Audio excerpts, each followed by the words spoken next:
Our next speaker is Mr. Saurabh Tripathi, Managing Director and Senior Partner at Boston Consulting Group. Hey, good afternoon. I would just like to talk about why in coming decade, and I believe I'm presenting here to a lot of investors who are looking at a decadal investment story in India, how this market will be one of the most exciting markets to look for opportunities to create disproportionate value in financial services. Obviously, we all know that Indian story as a growth story is an oasis in the turmoil that we see in the global landscape. There is a lot of doubt about the global growth rates and so on and so forth. And it is also quite clear that over the next decade, India will be a shining spot in the global economy, and financial sector obviously always benefits by real growth in the real economy. So I think in that context, it just amplifies some of the things that I'm going to say.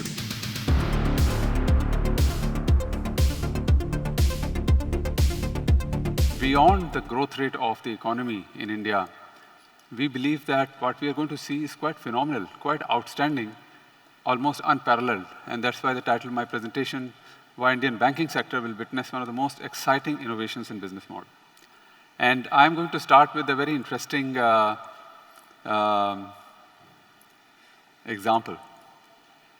I was standing in front of a small stall to buy breakfast for myself. And as everybody in India does, no big deal, I was using UPI type of a QR code-based transaction. And in front of me, there were two QR codes. The one QR code is blue. That QR code is to make a transaction through the banking system. The other QR code is maroon. That QR code is for making transaction outside the bank. I don't think any one of you has seen this. This is something that has been talked about a lot, but it is only being piloted by the Reserve Bank of India. And I happen to be at one place where the pilot's going on, so I'm demonstrating this picture to you. Because if you're wanting to talk about megatrends in 10 years, something like this will happen. And most people have not even imagined that this is possible. Because the other QR code is not for a wallet transaction, it is a banking transaction. So I scan the other one. This is how it looks. It has a rupee note inside it. Because it's Reserve Bank of India's wallet. It is the CBDC wallet of India. India is the only country in the world where you can actually make a CBDC transaction as an individual, you and me, central bank digital currency. So I make this transaction, and here's my breakfast. This is not UPI. We have all taken a lot of case studies of UPI to the world. India is considered big thing in UPI. Everybody's looking at awe when they look at India for the UPI success transaction. This is the next thing after UPI. And this is what happened when I did this transaction. So here I had a CBDC wallet in which I had money. And that wallet was in one of the banks which RBI has taken up as a pilot bank. But my money was in the blockchain, which is managed by Reserve Bank of India. That money was not on the balance sheet of any bank in the country. And of course, my money went from my wallet to the caterer's wallet. The banks are, in this case, token service providers. They provide service as a wallet service provider for a fee. There's no liability on the balance sheet. This wallet doesn't have KYC because you and I don't need to do KYC when we get access to rupee notes in India, don't we? So this is just a digital version of that. And the central bank is the issuer of that currency. Obviously, many of you would be saying, you know, well, this is just some small experiment here. What are you talking about? I mean, this will take a lot of time. But like the reason why India's story is unique, because India has the confidence now to take up experiments with the rest of the world is only just about thinking. The only country which tried to do that at scale is China. But China has its economic story muddled up in all sorts of ways, which is a matter of some other discussion. Another very interesting thing that I can't resist myself from saying is that the nature of this transaction is identical to a crypto transaction. This is exactly how crypto works. So if you're talking about megatrends in banking, the fact of the matter is that the crypto industry had the audacity to not challenge banks, but challenge the regulators, the big daddy of banks. And the big daddy of banks, the regulator and the establishment, is reacting to the challenge of a new technological innovation called crypto, and they are very worried about it, and they are pushing for innovation, and here you can see in front of you. This is a crypto transaction coming in a regulated world where the blockchain is owned, and it's called a permissioned blockchain owned by the central bank itself. If this were to happen at scale, as we all know, sometimes each idea has to be taken to its logical conclusion. If this idea were to be taken to its logical conclusion, it will have phenomenal impact on banking system.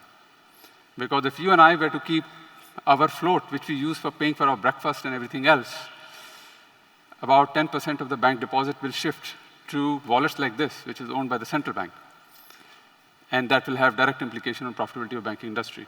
I'm not saying that that will happen, because the central bank obviously cares for the profitability of banking industry, so we'll find ways to orchestrate this, but it is going to lead to type of innovation that we cannot imagine right now, because this technology allows for money to be of a very different type. This money can be programmable. You can give money to somebody's wallet, and that money can only be spent on certain things and not on other things and all that stuff, and that can be done at scale. And I believe that we will see some of this in our country before it's seen any other part of the world. And I, in my role, look at the whole world, and I see very advanced economies like US are still confused whether they should even go down this path. The European Union is going to have an experiment on digital euro very soon. China, obviously, was the first one off the block, and then there are some other small countries. We are going to be a poster child for innovation in banking in coming decade, because this may look like a small experiment today, but all of these things they are underestimated in the long run, and sometimes overestimated in the short term. And this also is a very interesting thing about this is a mega trend, which is that the world over governments and regulators have realized that technology has reached a stage where they need to embrace it. And the level of risk in the ecosystem has gone up. Ukraine war, withdrawal of the stimulus after COVID. You've just seen the consequences. Silicon Valley Bank was very good for 1 week back, and then within a week it shut down. The risks are high, and the response from the establishment, the regulators and the government, is to actually to double down and to take proactive measures to make sure the systemic risk is contained, and also certain technological innovation is embraced by them. And so the investors in financial sector need to obviously study, bright, ambitious entrepreneurs like Sanjay ji, whom I very wholeheartedly endorse. But you have to keep a very close eye on what action is regulator and the government taking, because that will have profound implication on value creation opportunities in financial sector. Because in one stroke of a regulatory change, which will happen quite often as regulators adjust their strategies to maintain systemic risk, they will be very dynamic. And certain emerging opportunities will come and go very quickly as regulations change. And you saw that when Reserve Bank came up with the digital lending guidelines, that certain business models which were the darlings of the investors suddenly had to shut down. The other big thing that I think we will see in Indian market, which I think all investors should fully appreciate, is open banking. Open banking is not as advanced a concept as CBDC. It is something more here and now. Open banking means among all the industries in the world, financial sector is the only one which is forced to open up. Why that is the case is a topic of some other discussion, but the fact is that we believe that Indian market will be the world's most advanced open banking market. Open banking has been a concept that has been there in Europe for years and years together, but has not taken off. In America, they can't even start to think about it. But in India, in 5 years' time, it will be a reality. And financial institutions, both banks and non-banks, who take steps to master it, will have a clear edge. And I would like to take 5 minutes to explain why. So we all obviously have heard the UPI story, and we believe the real thing about UPI is not that people are making digital transactions and small transactions. The real benefit of UPI is that for small businesses, they now have a large number of digital transactions, machine-readable digital transactions in their bank account statements. And bank account statements, in our experience, is 2-3 times more effective in predicting credit risk than credit scores. right? So what UPI is indirectly doing is changing the nature of credit assessment in the country, not just reducing the cost of digital transaction. So UPI-led thick bank statements of SMEs will lead to 50% enhancement in predictive accuracy of credit decisions. And the latest regulations on this regard have come out. I think the regulator in India has understood and approved that there will be something called loan service providers, which will sit on top of banks and work together with banks. The rules have been worked out. Sometimes these rules are not perfect, but they will get perfected over time with experience. There is still to and fro happening, but the fact is the large part of lending, especially unsecured, will happen outside the bank's properties. So 75% of retail payments and unsecured lending will happen on third-party platforms. Consent-based instant financial data transfer is starting to happen. Is almost as early stage as the CBDC example that I gave, but in a few years' time, we will see you and I being able to determine on our consent, our financial data going from one place to the other. So enormous power in the hands of the consumer. Truly, the banking sector has set the example of what it means in the new data environment for consumers to be masters of their own data. We are going to see it here. Rise of risk analytics-based credit. Now, this obviously everybody talks about. What is the big deal about it? I would just like to stay true to my own point that regulators are important. I think regulators and the government in this country have understood that analytics-based credit is driven by cash flow lending, and it is not driven by asset-based lending. And Indian SME customers need cash flow-based lending so that more and more credit can flow, and hence there is a lot of political backing to this idea. Nothing in India happens without strong political backing. If you want to ask me why this will be successful, because this has strong political backing. And then finally, we are not stopping at UPI, we are not stopping at open banking. I think our politicians, political leadership of this country have understood that a ticket to unlock India's growth is a lot of digital experiments done by the government itself, by creating public digital goods and public digital platforms. And so after the success of UPI, we are seeing an explosion of experiments. Every single ministry in the government is wanting to do that, whether it's agriculture ministry or SME ministry or commerce ministry, right? And all of these digital experiments are having huge implications for banks, because each one of them is opening a new digital platform on which banking can be done, customers can be acquired, and so on and so forth. So these are the 4 points I talked about. Open banking in India will be successful because there is political conviction across party lines that if you open the banking system, there will be a much faster flow of credit to SMEs. The banking structure in India, unlike US and other markets, is not strong enough to resist. Even though when you open up the banking system, the banks which are large and they have a lot of data, they have a lot to lose. But they will comply because it's not a lobby in India that works against it. Alignment with regulatory priorities. Regulators obviously want risk to be contained, so they want to regulate banks very tightly, but they want the layer on top of the banks to do all the innovation. And this model works very well. You open up the banking system, the layer on the top can do innovation, but banks are still tightly regulated. And finally, as I mentioned, there is a confidence that after UPI, large-scale digital platforms, which are at India scale, can be managed by India. So UPI is a big success story in the eyes of the world, not just because the number of transactions is so large, it's also because the ratio of frauds, the ratio of failed transaction as a percent of total transactions is very low. And that gives a lot of confidence that at this massive scale of India, you can create a digital platform at that scale, and it will work. So, for investors in the banking and non-bank finance world, the value of open banking will manifest in many different ways, and I will not go through the whole list, but improvement in customer experience, which is important for customer acquisition these days, revenue generation, risk management, cost reduction. On all dimensions, once data flows seamlessly from one bank to the other, it will have huge implications. And it will lead to productivity, enhance value creation. And we actually surveyed customers. We said, if you get control over your data, what is it that you're looking for, right? Because customer has to give consent. And the number one thing that customers say is that, I would like to look at personalized offer. Like, what is something unique to me? In order for somebody to create something unique for the customer, which is personalized, the level of data analytics capability is very high. That's required. And so clearly, that will have implications of winner and loser in this segment as we start to implement it. I will skip some of these things in the interest of time. Obviously, there are certain question marks about open banking in terms of, State Bank of India and other large banks. If they have to respond to large number of online queries, API-based queries, where people are asking for bank account statement of customers, the amount of load that will come on the banking systems is very high. And it will parallel the type of load that has come on banking system after UPI came, because number of small transactions came up, and the banks are not making any money on it. So the large banks who have to give data, they will have to upgrade their technology system to be able to live up to the high service level expectations. And that will have some to and fro, and we believe that some of this will be worked out over time, because these banks will have to be compensated. Otherwise, they will have a hit on their profitability.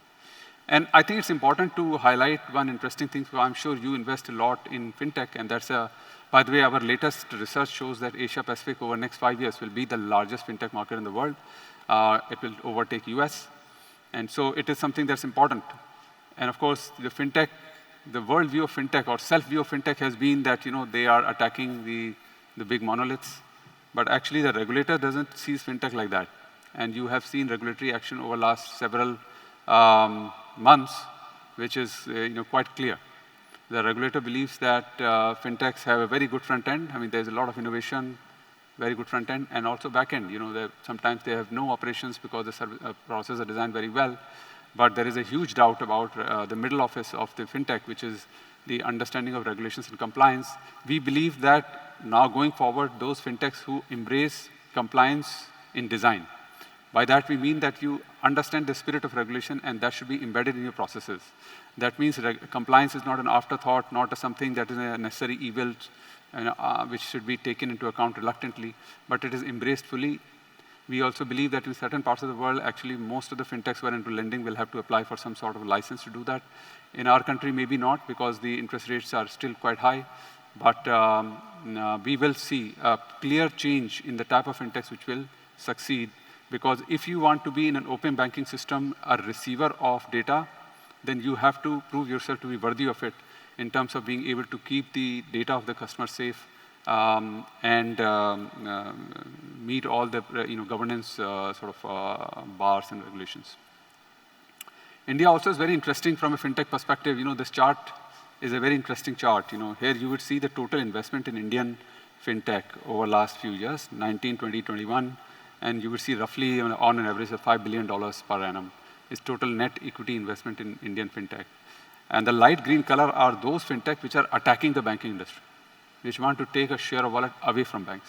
And the dark green color are those fintech which want to increase the efficiency of banking industry by adding value to the banks themselves so that they become more competitive. In the whole world, this is roughly 50-50. But in India, it's 80-20. In India, banks, the fintechs that have been created, they try to attack the banks. Our belief is as the regulatory environment tightens, the profitability and the business case for fintechs which try to, the dark green color, which try to add value to the banks so that they become more competitive will be higher. So that is another important element to consider as you think about investment in the fintech. I talked about it, National Agri Stack, Logistics, the Gati Sakti, National Health Stack, ONDC, GEM, this Government E-Marketplace, Education and Skilling Stack. These are just few examples which are UPI scale ambitious digital projects of the Government of India. And we ran some numbers because each one of these creates a digital platform with huge customer traffic. And wherever there is a huge customer traffic on a digital platform, in next 5 years, that will be a banking opportunity. That's a marketplace. In the past, banks used to open a branch in a busy marketplace. Tomorrow, banks have to be present in all digital choke points where there's a large customer traffic, because that's where you will.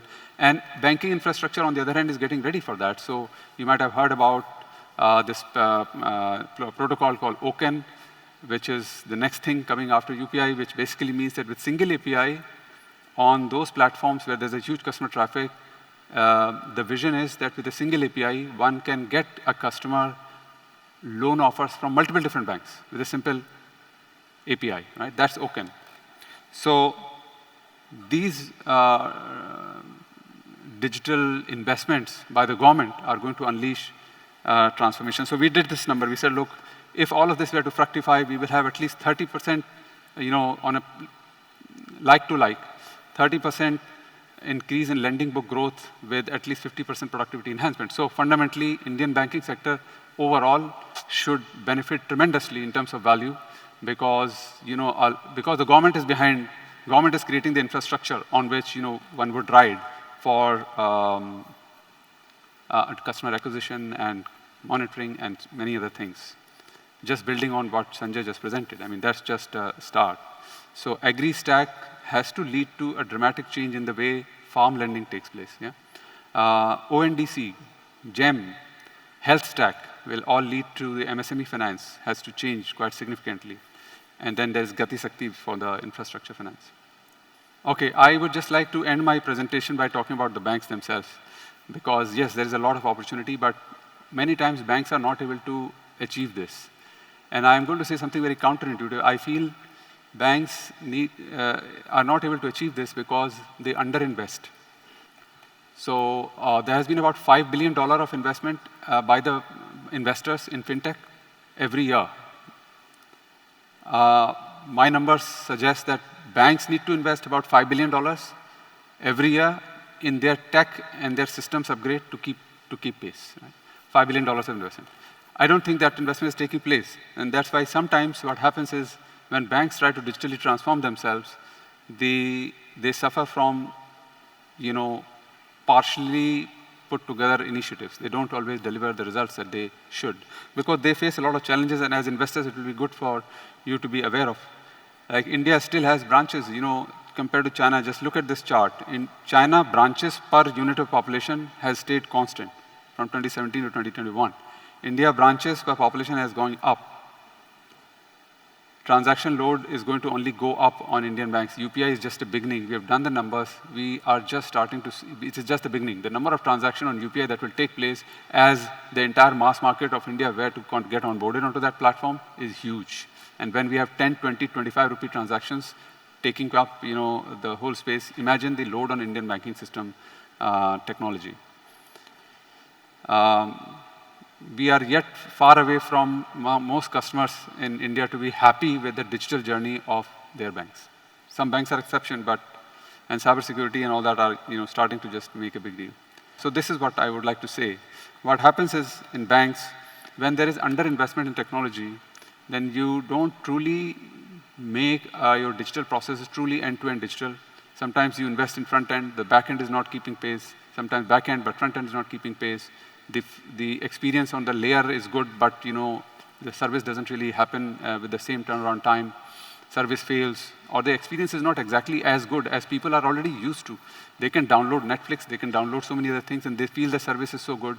The app works. Sometimes the app doesn't work. So there is a vicious cycle in which the institutions get stuck because multiple things need to come together for it to really work out. And one of the things is, obviously, the technology itself has to be transformed. They have to embrace cloud in a very big way. They need to embrace a completely different type of technology architecture, which is a technical topic, but needless to say, I'll just end by saying that the investment required is quite significant. But also there's another thing, which is that, as financial institutions try to embrace, becoming like a fintech or becoming like a big tech, they need to get so many different type of skill set into their organization. The design capability is very different from technology capabilities, very different from data analytics capability, and very different from the business folks. And whether they may all look like they are new generation talent, but they don't talk to each other. And when you put them together in a team, it doesn't work very nicely. To develop that muscle to make different skill sets to work together, which is what basically the tech world is all about. The organization of financial institutions has to change from vertical silos into horizontal layers. It's easier to put on slides, but we have gone through this many times. It is very difficult, and unless the CEOs themselves are pretty hands-on, forcing it, the silos always win, and that's one of the big issues. We believe that if banks were to truly invest in digital transformation, their cost-income ratio will go up by 5%. That much of investment is needed, but then the benefits of true digital transformation could bring it down by 7%, and then Government of India's initiatives, and if banks embrace them, will bring it further down by 5%, and hence this equation all stacks up. I know I'm out of time now, so I would just like to end my presentation by saying that I did talk a lot about digital and technology, and that's how financial services presentations normally are. But I think we should not forget that just last week, Silicon Valley Bank collapsed. And Silicon Valley Bank did not collapse because it didn't keep pace with the technology changes. Silicon Valley Bank collapsed because it just forgot that it was a bank. And first of all, you need to be good at risk management when you're a bank. And then you can aim to get technology right. And let me call out Sanjay here because one of these days when I was talking to Sanjay, Sanjay said, well, all of these fintechs, they can be better than me in technology, but I can look at the customer and say who will return the money back to me and who will not. And I agree with him because most of the fintechs don't know that. And if you want to win in financial services, the first thing that you need to know is risk management. So as investors, if you are looking at investing in anything which has anything to do with financial services, first you have to see whether they know how to manage risk, both in terms of credit, in lending, but also how they can do asset liability management, which seems to be the basic thing that Silicon Valley Bank did not get right. Thank you very much.